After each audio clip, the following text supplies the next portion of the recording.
ẹ rí mo ti ń tu báyìí ibi ìbáyìí gangan ni problem yẹn wà ibi ìbáyìí ó ń fa gbogbo iṣan ọpọlọ mi ó ń fà á pọ̀ so mo ń tu àlàáfíà ń dé bá orí mi. ẹ rí mo lè dàbí Ṣàngó olúkòso àjàrà náà àpáta yẹ́rìyẹ́rì télọ̀ lọ́wọ́ télọ̀ lẹ́sẹ̀ ọmọ àwọn obìnrin tó máa ń tún yẹ wọ́n ń tíráì o láìláì náà yẹn máa ń nọrùn síwájú báyìí ẹ ló ń fa gbogbo iṣan orí mi báyìí ó ń fà á a great respect for all ladies you guys are trying but. Mo ti jí dé ṣọ́ọ̀bù láàárọ̀ yìí o torí nínú àwọn èèyàn wà ṣọ́ọ̀bù kí sáré wá rán àwọn aṣọ yín pápápá kó lè tètè wá sí delivery in time asap bẹ́ẹ̀ máa ń place order yín bẹ́ẹ̀ la máa bẹ̀rẹ̀ sí ṣiṣẹ́ lórí gbogbo àwọn order tẹ́ bá ti place ẹ má gbàgbé pé Dàpọ̀ Tailor náà làwa Tailor là ń ṣe ta fi ń ga ẹjọ́ ìgbésẹ̀ wa ẹ má yẹ kébi pa mí kú alihamudulilayi ẹ á join me good morning to everyone happy new week. Ọmọ èmi náà fine o irun mi ṣe kún pọ̀pọ̀pọ̀ yẹ tẹ́lẹ̀ wá dàbí something else I don't wanna come my hair but mo fine náà díẹ̀ àbí lálọ́ máa toast mi mo wà available o you know on a low mo wà available.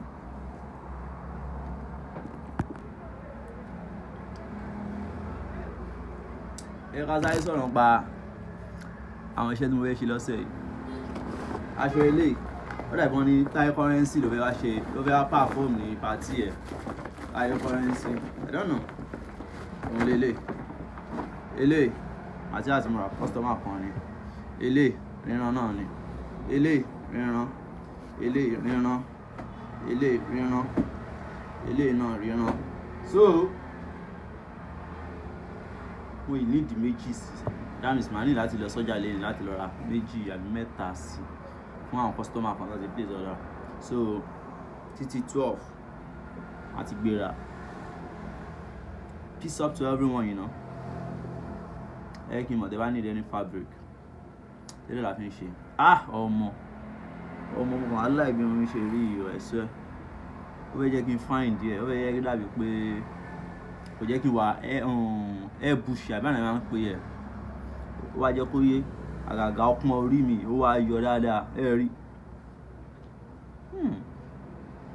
èmi náà fine díẹ̀ o tó bá dé pàdé mi kan máa ń pè mí ní Dàpọ̀ fresh ló máa ń pè mí ṣé fresh ni I think so fresh ló máa ń pè mí ọmọ brother kò sí bẹ́ẹ̀ ṣe lè ṣe ẹ̀ lè táyé lọ́rùn ìgbà tí inú mi kún tó pọ̀ gigigigi gbogbo wọn pariwo kí n lọ gẹrun ó rẹ̀ lémi ò gẹrun wọ́n ní kò wá òkè mo yẹn ń lùkè kódà mo tún wá dì í sìn torí mi ò fẹ́ gẹrun ẹ ṣàfẹ́ kí n gẹrun yìí mi ò lè gẹ ẹ jọ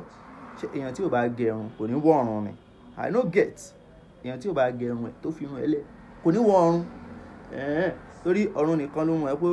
lẹ́yìn tá a wà ń sìn àti kọjá children age owó àti kádẹ́ rọrùn wọ̀ nìkan ló kù tọ́lọ̀ wá ṣe mọ́tò aláwàláì ó ṣe pléènì aróra pléènì aláwàláì nǹkan tó kù nìyẹn kí àwọn ọmọ ọ̀tá rẹ̀ sí bí náà wọ́n máa gbé nǹkan rere ṣe kádẹ́ live láì wá aláìtàláì mo kàn ń wò ó ni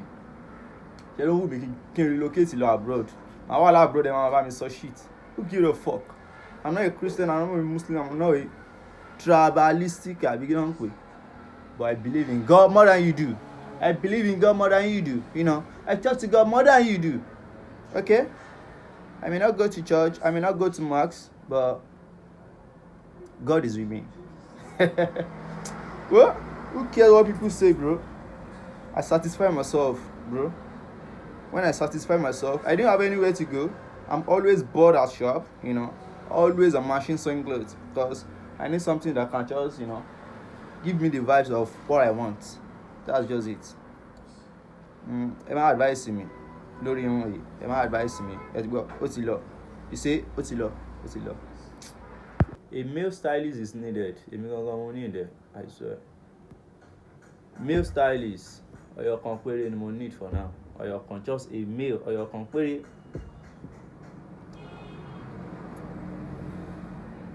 Anybody tó bá wà interested, ẹ fún mi DM. Ẹ jọ̀ọ́. ẹ lè má fi bẹ́ẹ̀ èèyàn ẹ lè má fi bẹ́ẹ̀ gùn lọ títí náà máa tú ìjẹ́ kọ́ sọ máa kọ́kọ́ ṣe irun yìí báyìí tí mo ti di látànà báyìí gbogbo forehead mi báyìí ṣe ló ń ni mí lára èmi á tú o wàláhì tàláhì máa tú ó ń ni mí lára azin gbogbo párí ọpọlọ mi báyìí gbogbo ẹ̀ báyìí kò sẹ́tù ó kàn gbogbo párí mi báyìí ó ti fà bẹ́ẹ̀ ni kó fa gbogbo awọ orí mi ó fà á ọmọ I go lose this one I swear I go lose am ó ní mi lára ọlọ́run ṣe rí báyìí mo ti ń tu